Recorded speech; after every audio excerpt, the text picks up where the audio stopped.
Get ready. 10 seconds. 5 seconds. Start. Sir, the Essential Commodities Act was passed 5 years ago, and when the minister yesterday came with an amending bill, we expected that he would give us a brief report on the working of this measure for the last few years.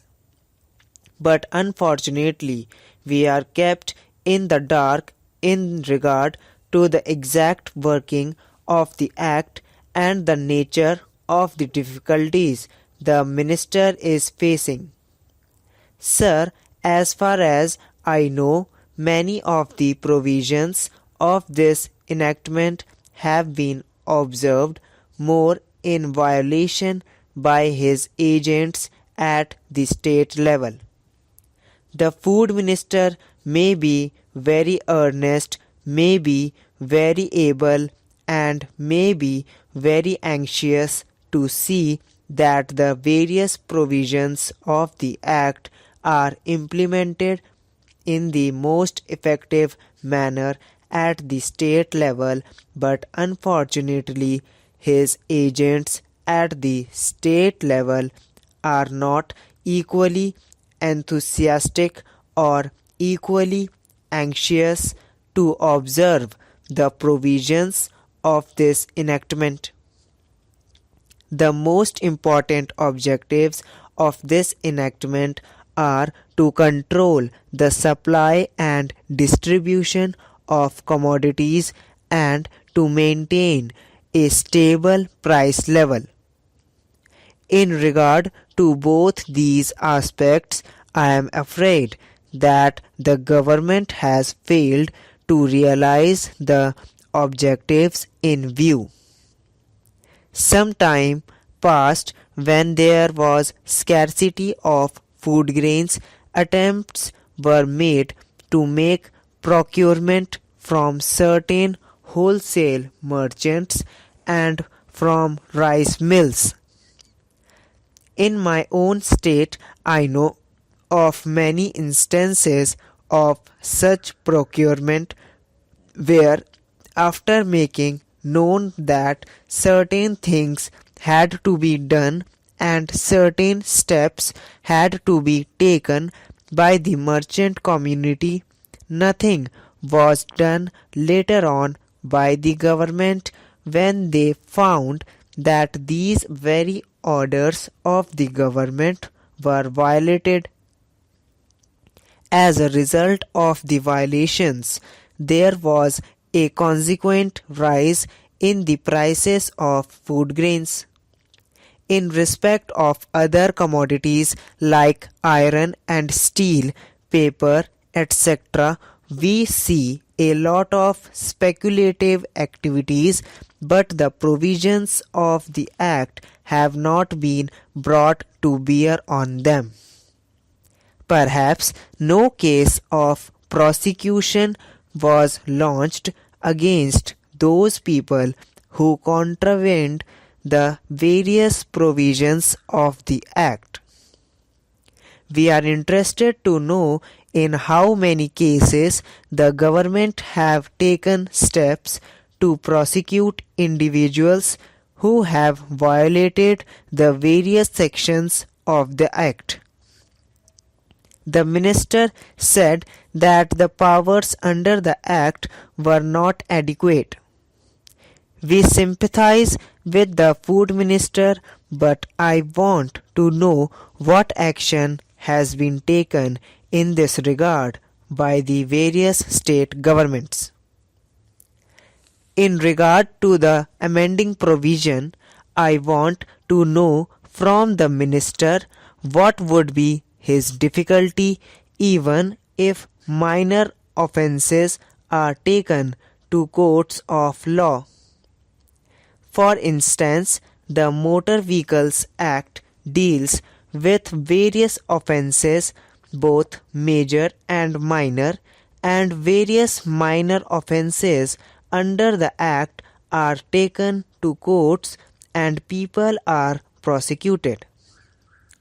What is the difficulty in taking these cases of a minor nature to courts of law? There the people will have some safety that they will get a hearing, and if the offences are really offences, then they would be prosecuted. Otherwise, they will be acquitted. Here, the minister says that there should be a security deposit.